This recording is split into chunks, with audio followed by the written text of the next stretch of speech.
Chapter 791. After the farce ended, neither Trump nor Elaine benefited from it at all.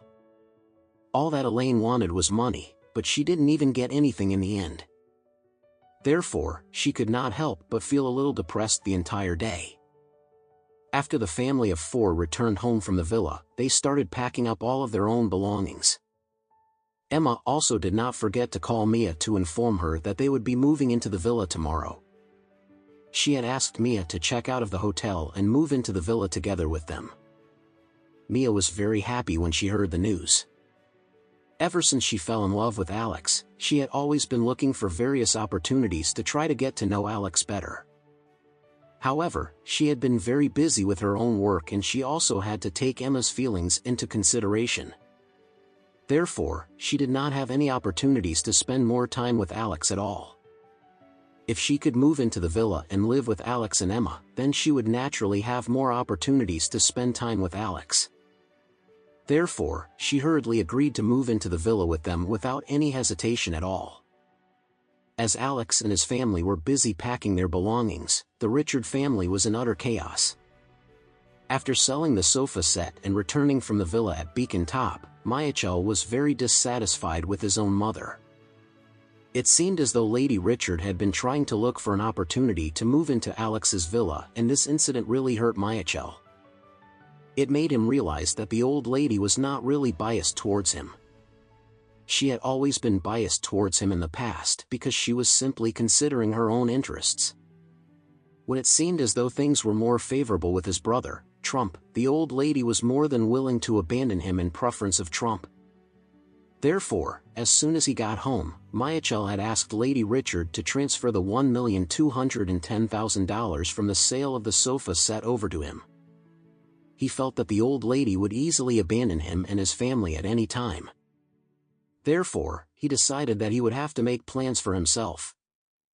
He should at least try to transfer the money over to him first. Otherwise, what else could he count on if the old lady decided to turn her back on them? His son, Harold, was nothing but a useless person. When the Richard family had been doing fine in the past, it was completely okay for him to be a second-generation rich kid who only knew how to eat and enjoy life.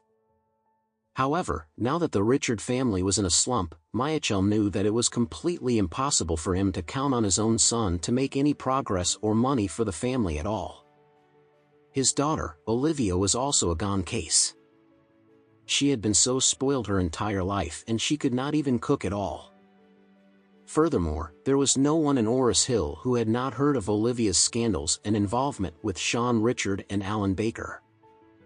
It was very difficult for Michael to find any men who would be willing to marry Olivia. At this time, Michael told Lady Richard, "Mom, you're the legal representative and person in charge of Richard Group. If you keep the money in your bank account, it will definitely be frozen by the bank." Lady Richard did not agree with him. She simply replied, "The money that we got from selling the sofa set was meant to be used to repay the bank loans anyway." Lady Richard did not want Richard Group to go bankrupt and be liquidated. This was because she knew that her life would be completely over once Richard Group was declared bankrupt. She was indeed the legal representative and face of Richard Group. If she refused to repay the bank when she had money on her hands, the bank would not only seal up and repossess her house but would also sue and arrest her. If that was the case, she would be the only person who would be unlucky enough to spend time in prison.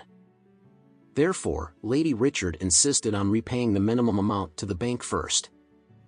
At the same time, she had also planned to liaise with the bank account manager to grant them a grace period. As soon as Michael heard her words, he exploded and blurted out, "Mom, we're almost out of money to sustain the family. It had been so difficult for us to finally raise a little more than $1 million. If you decide to give it all to the bank, then what are we going to eat and drink?"